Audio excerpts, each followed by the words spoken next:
poor year for the stock market.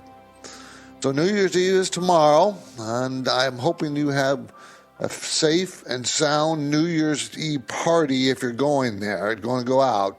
But be careful and be safe. Got to be safe for the new year. Now, it's tempting to pretend that the market's just going to be like it is this year, this last year, but it won't be. It's going to be vastly different. Now, is it going to be more dangerous or less dangerous? More dynamic or less dynamic than in 2022? My personal opinion, I think I mentioned a couple of times, I think we're going to have a rough start and a good finish for the year. That's my personal belief for the year. Why do I believe that? Well, I have certain reasons for that, and most of it surrounds the Fed. The Fed's going to continue raising rates. They're going to be successful in slowing down the economy and maybe throw us in a deep recession, maybe just a mild recession. I don't know. Either way, the market will react to that for the beginning of the year, the first part of the year. Then they'll see the light of the tunnel when the Fed says, okay, we better start lightening up. That's how I see it.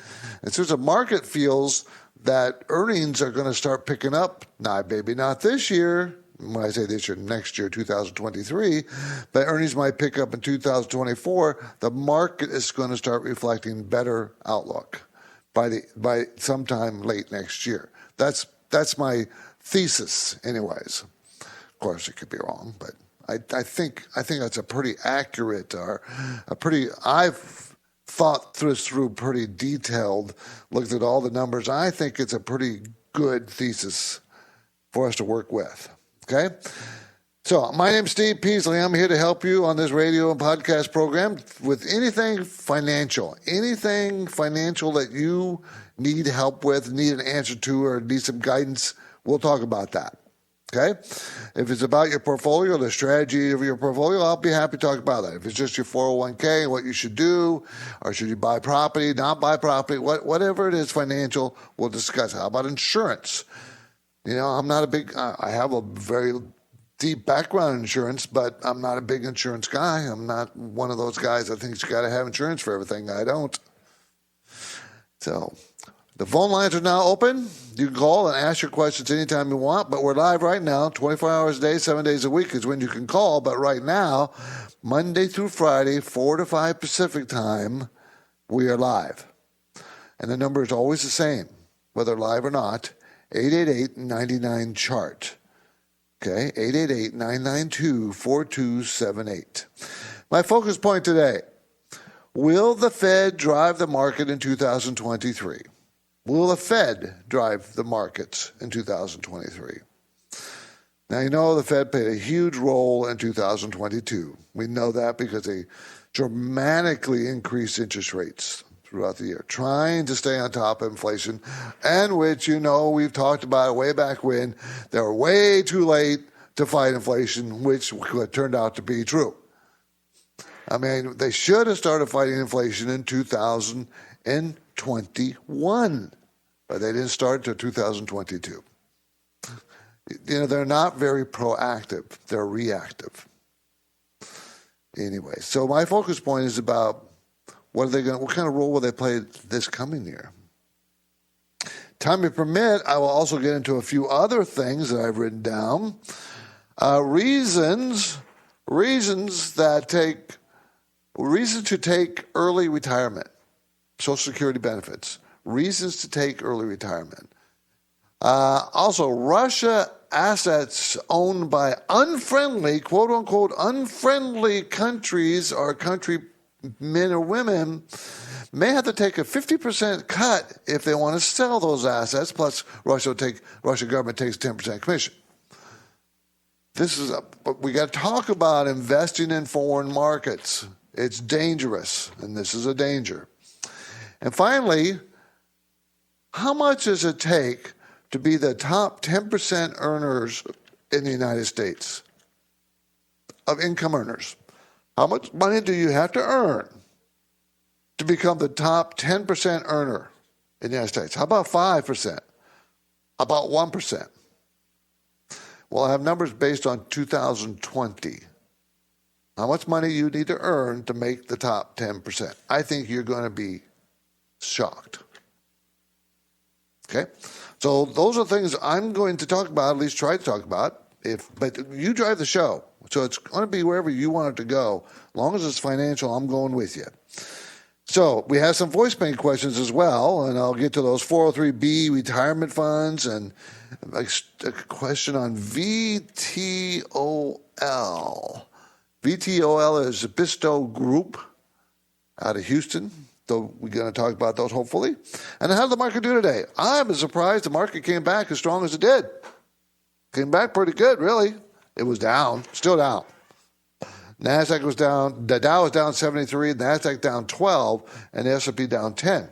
But that's a huge comeback from what it was midday, which surprised me, which is a good surprise. We like those kinds of surprises. Those are good surprises. So why don't we go ahead and start with our first email.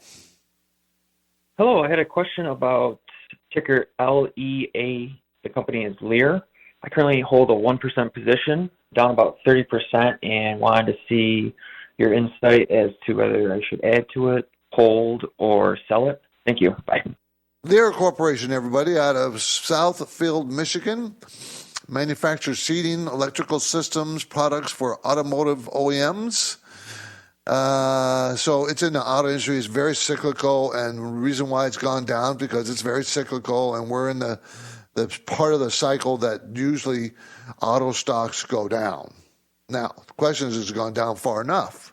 And is it cheap enough? It's selling for $124 a share, and it's going to make $12.95 next year. That's almost a 50% jump from this year. I would want to know why does it earnings jump so high next year? I want to get deeper into that. Not too much debt. 5-year PE range is 5 to 33, and it's sitting at around 18, so it's kind of right in the middle. I don't think I'd be a buyer of it. I don't know if I'd sell it. It pays 2.5% dividend because it's got strong fundamentals. It does. But I don't think I'd be a buyer at this price. It has a lot of support, about 120. Okay, it's at 124. So I'd want to see if it held this for a while, held the support.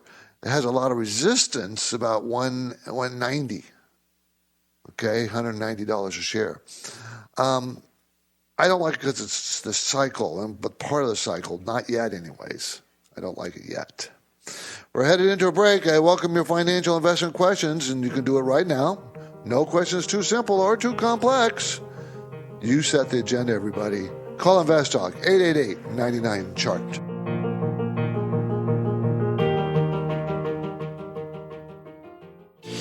In today's world, a variety of factors are affecting the stock markets. Serious investors know building a secure financial future requires hard work and determination. That's why now, more than ever, when it comes to the planning, execution, and maintenance of your portfolio, you need InvestTalk. With total downloads nearing 50 million, each InvestTalk podcast should be one of your key financial planning and educational tools. InvestTalk is a free download, and hosts Justin Klein and Steve Peasley stand ready to provide their unbiased guidance and professional analysis developed from real-time data research and years of investing experience. 24/7, rain or shine, during smooth sailing or on rough weather days. The InvestTalk listener line is open and waiting for your questions. You set the agenda. Don't forget to call InvestTalk, 888-99-CHART.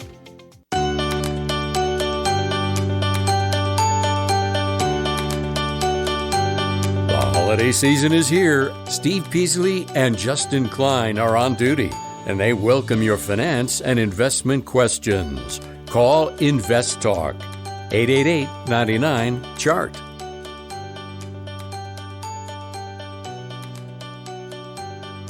Hello, Justin and Steve. I appreciate all the work that you do for us listeners, and so I hopefully can give you something back in the form of a book recommendation. I know you guys are into that, so a book that I've read recently on, maintaining what you call financial freedom. One particular man's opinion, Morgan Housel, The Psychology of Money. I think it's a really great read for your listeners. Also, based on what he advises ultimately in the book is investing in retirement through index funds. So I was just wondering if my strategy through my 403B and the Teachers Retirement Fund is valid if I do like 30% each in 3 Vanguard index funds. and just keep pumping into those over the years. It's a good long-term strategy. Thank you for your advice. I appreciate it. Bye-bye. Yes, that is a good strategy. That is not a bad strategy to do that. Now, I want to make sure that you're not overlapping too much. 3 separate indexes, make sure they are different parts of the market. I would suggest a good third in a value fund at this stage. And so I would suggest maybe a mid-cap or large-cap value fund. At this stage, I would not recommend a growth fund. If you had an index of commodities, I might suggest that, and then probably one of the S&P 500, more broadly speaking. That's kind of where I would be at this moment in time. It doesn't mean I would not switch. Could switch because I would know when maybe it's time to exit the commodities now and get back into growth stocks. You could just do 3 index funds in different sectors of the market are fine. You can do small, large, mid-cap indexing, small companies, mid-sized companies, and large companies. There's different ways to do that, but it all will work.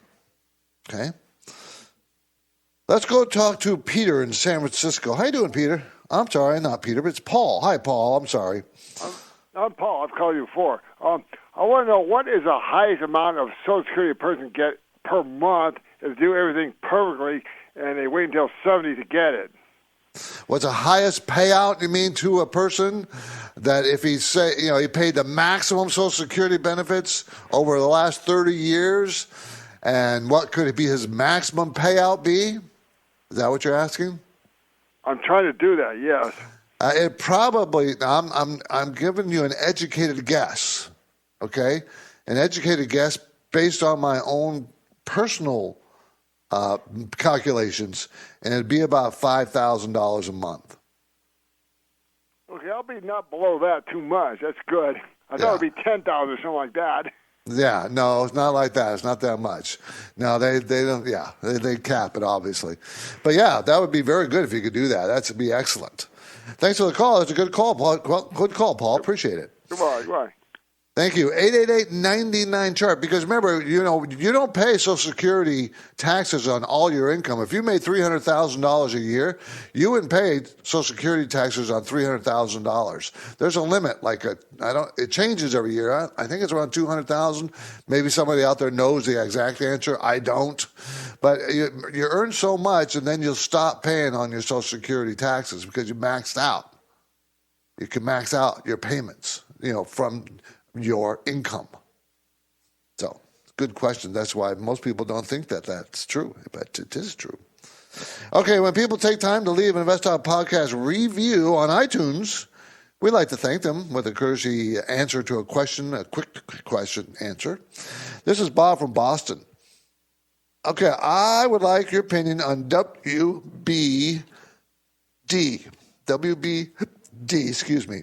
I know it has some issues, but it seems like a great risk-reward play at these levels. Thanks a lot. Have a happy new year. This is Warner Brothers Discovery, everybody. Offers original purchase programming to the media and entertainment industries. I'm sure everybody's heard about it.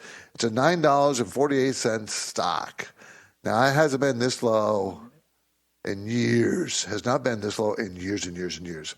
Why is it this low? Because it's going to lose $1.90. It hasn't lost money in years and years and years. It's going to lose $1.90 a share and then 3 cents a share next year. Sales growth is pretty strong. So if you want to roll the dice, you could roll the dice on this one, but I wouldn't. But it is very, very inexpensive. Okay? We're heading to break. Justin and I are happy to play your recorded voice bank questions anytime you want. We love taking your live questions, though. So give us a call. Our numbers never change.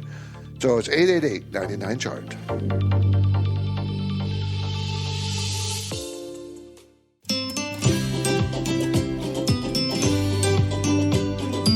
Now, each time I host the InvestTalk podcast, I have the satisfaction of taking caller questions and then breaking down the often complex dynamics involved. I make them into easier to understand elements. Each question is tackled live without pre-screening, and some topics are more challenging than others. And that's a good thing, because it allows every InvestTalk caller to shape the content of the podcast. If you've never called, don't hold back. You can leave your InvestTalk questions on the 24/7 Anytime Listener line at 888-99-CHART. 888-992-4278. Give me a call. We'll talk about anything financial. 10 ways to avoid the penalty of early withdrawal for individual retirement accounts. Did you know that you can take money out of your Social Security early? I do not recommend it. I don't want you to do it. Please don't do it. This is a last-ditch effort, desperate effort. Don't do it, okay? Because you need that money for retirement. That's what it's for. But you can take it out before early retirement without a penalty. The penalty is usually 10%, by the way. And you usually can take your money out at 59 and a half years old or older, and you can take money out without a penalty. And you just got to pay income tax on that money.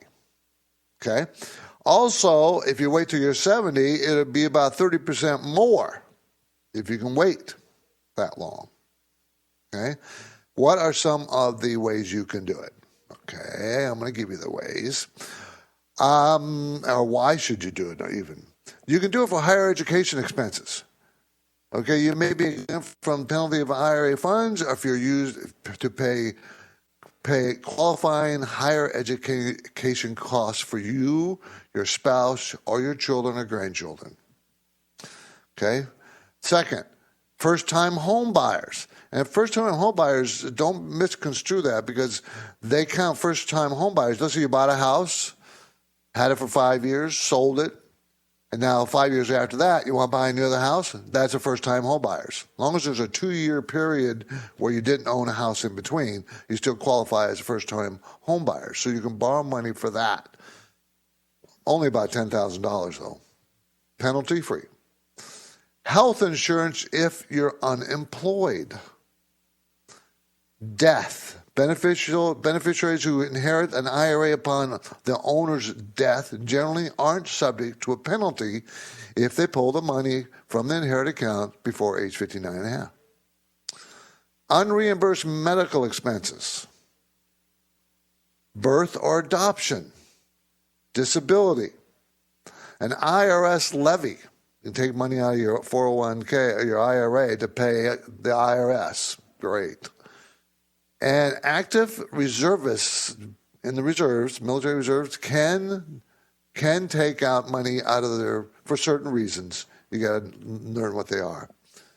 And you can also, the 10th way is take money out of substantially equal periodic payments, which is a complex formula. And I still will stress, I don't want you to take money out for any of these reasons. At all possible, don't do it.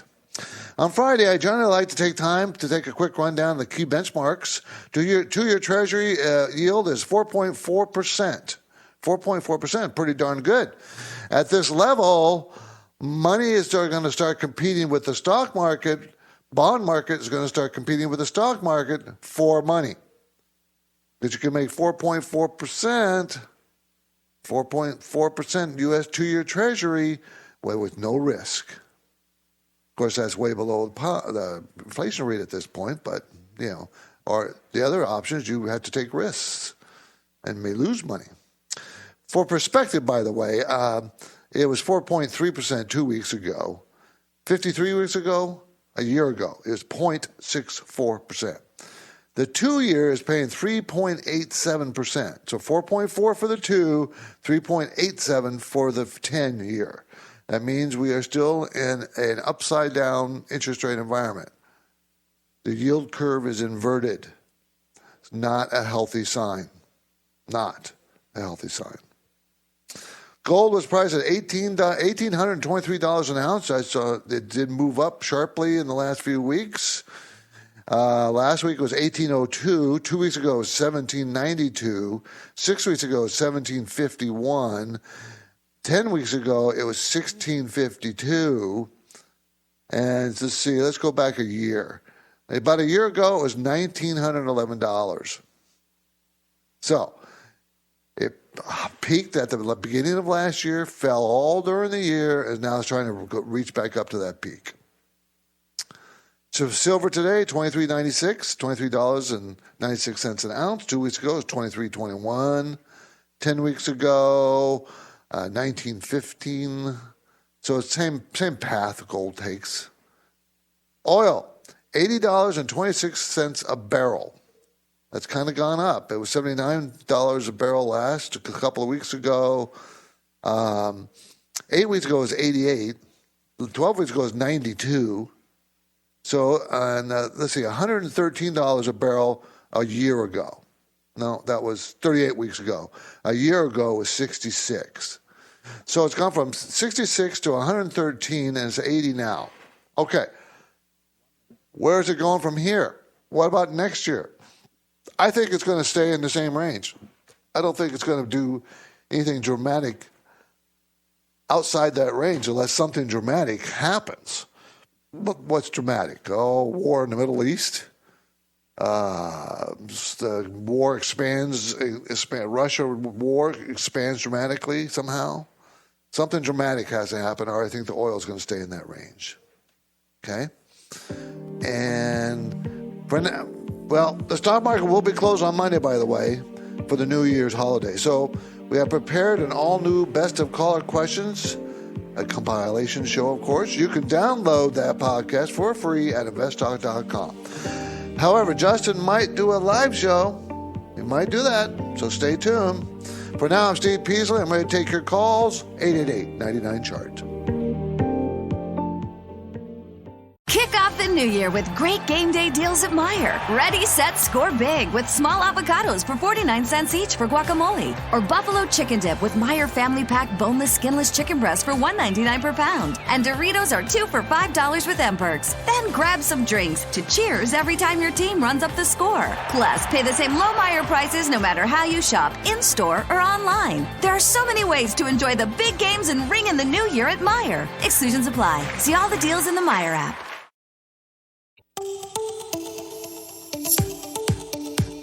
The markets react to uncertainty. Are you prepared? Is your portfolio balanced? Is it optimized? Your financial future depends on the answers to those questions. Steve Peasley is here now, and he's ready to talk with you. Call InvestTalk, 888-99-CHART. 888-992-4278. Let's talk to Robert in Pleasanton. Hi, Robert. Hey, Steve. Happy New Year. Thank you. Thank you for the call. Oh, I wanted to talk Verizon. I have a position in that stock now, but I'm thinking of adding to it, kind of along the lines of the dogs of the Dow theory, just thinking that it had such a poor year this year that 2023 is most likely going to be an improvement. So think about that. Frankly, I think that's an excellent idea. And actually, I was looking at it before the show, doing the same thing. Same exact thing. We're talking about Verizon, everybody. Yeah, you're not going to get some huge growth factor out of Verizon. It's not going to go double or triple a stock price. But you're getting 6.6% dividend yield right now. The PE ratio is 7. The 5-year range is 7 to 14. Return on equity is 30%.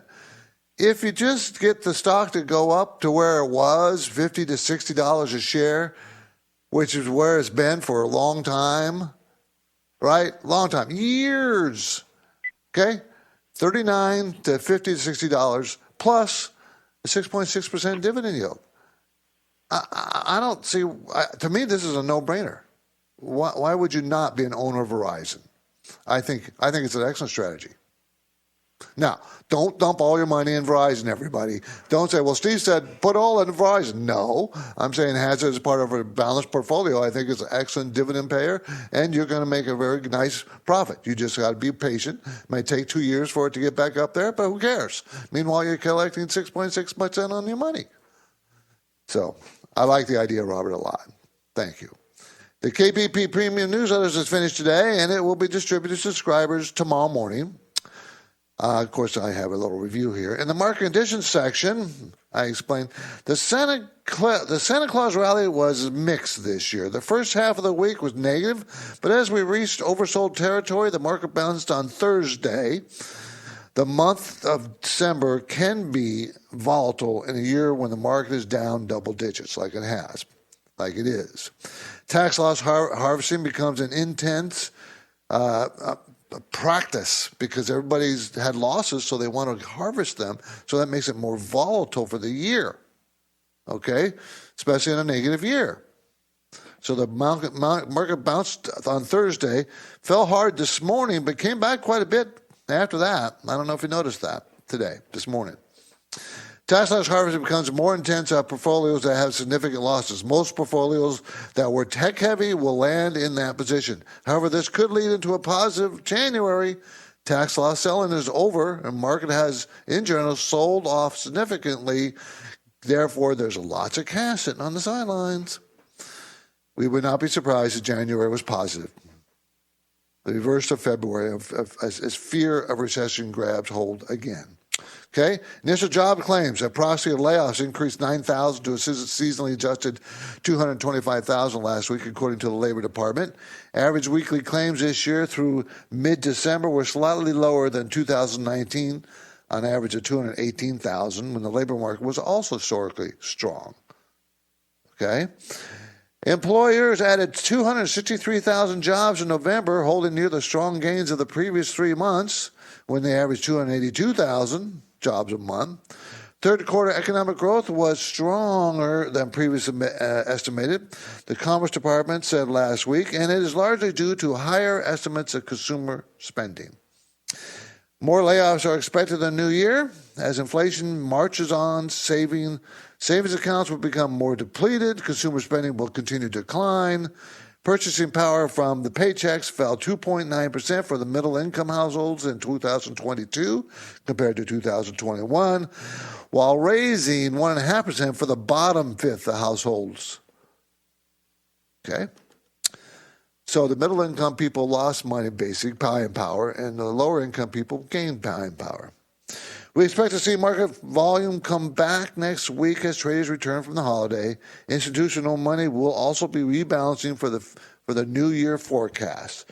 So there's lots of commentary detail in the newsletter. We had a couple stock ideas. A company that designs and manufactures and markets orthopedic reconstructive implants, as well as supplies surgical equipment for orthopedic surgery. The company holds the leading share of reconstruction market in the United States, Europe, and Japan.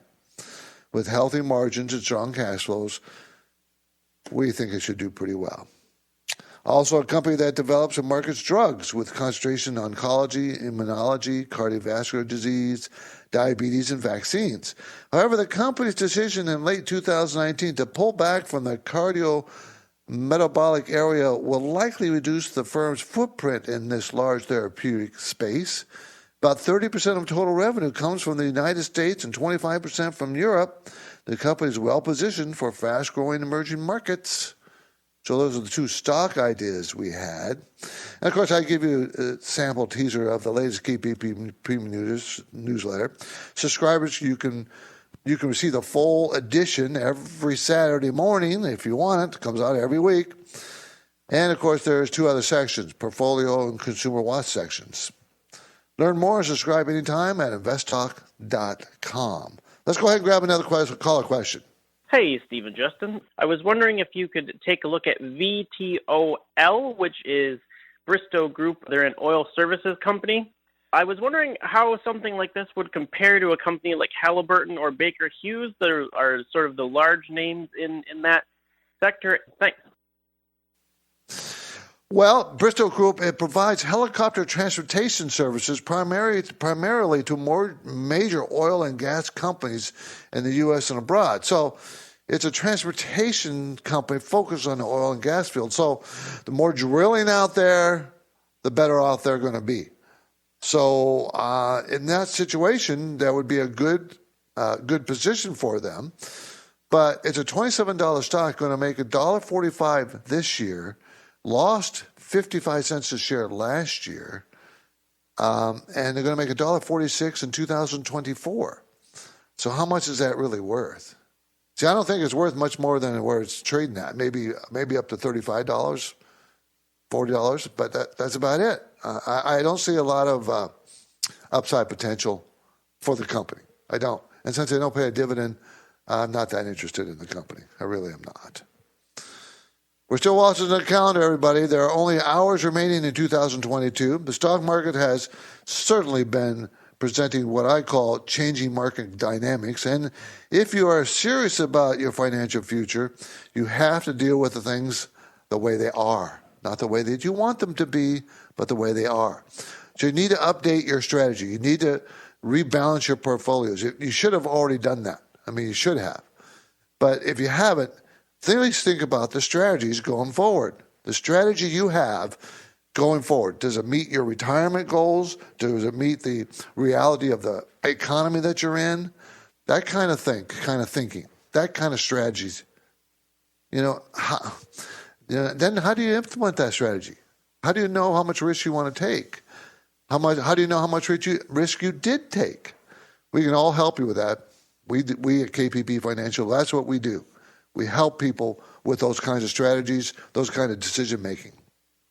So we can do a free portfolio review and assess what risks you're taking, and also at the same time determine what risks you really should be taking and what risks you want to take, and then try to combine this into a manageable process and program going forward for success. It's that simple. Yes, it can get complex. It's not just that simple. It can get complex. Depends on your situation. But it doesn't have to be. And you certainly don't have to take that road alone. You can take us along with you, or anybody else who is smart enough to take the proper make the proper changes and guide you in the right direction. Not to line their own pockets, to line your pockets. That's one thing great about KPP, my firm, Justin's firm, is we are on the same side of the table as our clients. We want to be. We buy the same thing for ourselves we do for our clients. So let us help you. We'd be happy to help you. We will be happy. You can call us at our Irvine office or email us. Go to our website, InvestTalk.com, kppfinancial.com. Send us an email. Many ways to get a hold of us. The sooner you do it, the better you off you'll be. So please do. 888-99-CHART is our number. We still can take a couple more calls or a few more calls before the end of the day. Russia assets owned by unfriendly countries. This is Russia. They said their assets owned by unfriendly countries or country people, and of course, the United States is on that list, like almost all Western countries are, may have to take up a 50% cut if they want to sell those assets. Russia's going to make you take a 50% cut. Plus, they get a 10%, I read in their fine print, 10% commission to the Russian government to do that. So that's 60%. The reason why I'm bringing this up, this is the danger always of owning foreign positions, foreign stocks, foreign companies, third world countries. They can change the laws. Too many Americans just assume that the laws are going to be fair and just all the time, because most of the time our laws, when it comes to owning something, are fair and just. We own it. It's ours. We can sell it for market value. And we don't have to worry about the government stealing it, generally speaking. Okay, I don't want to say everything, but generally speaking. When you're dealing with foreign assets, foreign stocks, and you don't know the laws and rules and regulations, and they change, I'm not saying you don't own these things. I'm saying you have to own these things with your eyes wide open, understanding that you have additional political dangers doing it. That's the point. Okay, so be very careful when you own foreign positions. Okay, also, before the end of the show, I wonder how many of you out there know how much money you have to earn to be one of the top 10%, to be the 10 percentile of rich people in the United States. How much money do you have to earn a year to reach the top 10% of earners for the year? How about 5%, 1%? I want to make sure I get to that before the end of the show because I think it's fascinating. This is InvestTalk. We are working our way towards the end of the year, the end of the program. And, of course, you can get your last questions in before that happens. Our number is the same, 888-99-CHART. We'll play that next. In today's world, a variety of factors are affecting the stock markets. Serious investors know Building a secure financial future requires hard work and determination. That's why now, more than ever, when it comes to the planning, execution, and maintenance of your portfolio, you need InvestTalk. InvestTalk is a free download. Your participation makes it unique. Don't forget to call InvestTalk 888-99-CHART. Hi, Steve and Justin. Hope you're having a great holiday. Happy holidays to you and everybody at the office. I have a question on a ticker, ARCC. It is a business development company, and I am looking at it, and I'm very interested. I would like to know what you think about it. Have a wonderful day. Bye-bye. Okay, this is Ares Capital Corp, investing in first, second lien senior loans and mezzanine debt for U.S. middle market firms. So they lend money to companies to get bigger. Basically, that's what they are. It's a $9.3 billion company, and it's a $18.47 stock. They're going to make $1.93 this year. That's 2022, by the way. Last year, they made $2.02 a share. Next year, $2.22, meaning that that's like a 9 PE. Now, don't get too excited because that's right about in the middle of its range. But they pay a very nice dividend, 10.4%. They've been a pretty steady dividend payer for years. Their sales growth is pretty stellar in the low teens, the mid-teens usually. So that's pretty good. I kind of like it, but it's risky because of the economic cycle, where we are in the economic cycle. But if you bought this stock today, you'd get a pretty decent dividend, and it'd be a pretty good bet on the future. I think it will work. It may not work for a year or two, but while you're waiting, you're getting a nice dividend. So I kind of like the stock on a long-term basis. Long-term, not short, long. Okay? That's Ares Capital Market. Anyways, did you see that UK inflation falls from a 41-year high? Did you see that ECB, the European Central Bank, is going to hike rates? Retail sales fell 6% in November as consumers feel the pressure. And according to some globalists, global economy is headed into a decade of low growth. A bunch of economists have said that. The whole globe is headed into a decade of low growth. I think that's probably pretty accurate.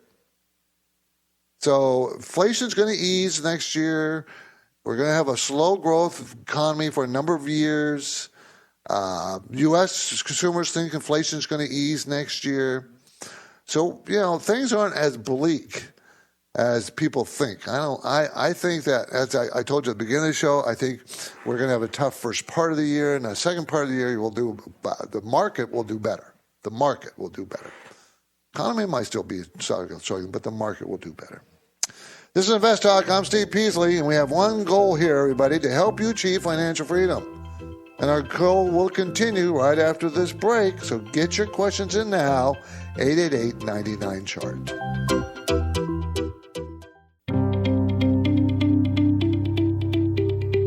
This is InvestTalk. Is your portfolio balanced? Is it optimized? Is it delivering the types of gains you want and need to achieve financial freedom? Well, turn up the volume because there are many questions that deserve unbiased answers. And Steve Peasley is here now, ready to take your calls live. 888-99-CHART. Hi, Steve and Justin. Happy New Year to both of you. My question is about some of the companies I hold. I was scrolling through the bond offerings on the secondary market, and I noticed that some of the companies I hold stocks and also have some bonds that are highest yielding as far as corporate bonds, such as Altria Group and Canadian Natural Resources. I'm just wondering if that should be concerning to me, holding their stocks, that they have bond offerings with such high yields compared to some of the other corporations out there. So hopefully you can clarify whether that should be concerning or not. I appreciate your time. Thank you. Well, that's that's very good. That's a very good question, very good thinking on your part, because you are adding to your risk if you own the stock and bonds of the same company. But I don't think it should be an overriding concern. Okay, I really don't. Especially the two companies you listed are pretty major companies. The bigger the companies, the safer they are, the more protections you have. And remember, in a bond, you're in a higher ownership position. If something does go wrong with the company, you get first pick of the assets. You get paid first, not the stockholders. Just don't overdo it. It's okay to have a couple of bond and stock of the same company, but not your whole portfolio have bonds and stock owning the same company. That would be wrong. You want to remember proper diversification. Proper diversification is key. That's a key to managing a portfolio. Okay. One last thing before the show is done, because I don't think we have much time in the here in the last show of the last day of the new 2022. How much money does it take to be a 10% earner in the United States? In other words, you're the top 10% group. How about top 5? Top 1% of earners. How much money do you have to earn to meet that goal? Top 10% earners, and this is in 2020, by the way, so it's not up to date, but 2020, you only had to make $173,000 a year. And you would be in the top 10% echelon. You're rich. You would be the rich, quote unquote, the rich. Top 10% earnings. You need to pay all your money in taxes. Top 5%, $343,000. Top 1% of earners in the United States, 2022, earned $824,000 a year. Now that's a pretty good chunk of change. But that's a top 1%. I think people have this distorted. Because I asked my wife this. She had no idea. She said, oh no, 10 million? Be the top 10%? That was her guess. And it's 173,000. What would be your guess? Middle class average, a middle class income average. How much do you think that is, 2022? The middle income average, $90,000 a year. That's middle income, middle. So we're not a nation of a bunch of billionaires and zillionaires making all these hundreds of millions of thousands of dollars every year. We're not. We are a well-off country. We work hard for our money, and we deserve our own money. Okay? But we're not as well-off as I think everybody thinks we are. And it gets distorted when the politicians start talking about, we need to tax the rich, we need to tax the rich. Well, who is the rich? Are you talking about people making $90,000 a year? Well, that's the middle income. So we have to be more realistic. What is taxing the rich and how much should they pay? What's a fair amount? I'm not complaining about paying for taxes. I'm talking about what's fair for everybody. And I just find it, I think you must find it interesting also that that's all that is, $173,000 in your top 10%. It seems kind of low to me. Does it seem low to you? I'm Steve Peasley, and this completes another InvestTalk program. Justin Klein and I thank you for listening, and we encourage you to tell your friends and family members about our free podcast downloads. Get your downloads anytime at iTunes, Google Play, and Spotify. We have achieved more than 48.4 million downloads thanks to you. Of course, we really do appreciate it. So please be sure to review and rate us on iTunes if you listen to us and download us through that venue. We would appreciate it. You can ask questions. We'll get to you. The stock market will be closed Monday, everybody. So have a happy New Year's holiday and be safe. Independent thinking, share success. This is InvestTalk. Happy New Year. InvestTalk is a trademark of KPP Financial. Because of the nature of the interactive dialogue inherent in the format of this program, it's important for the listener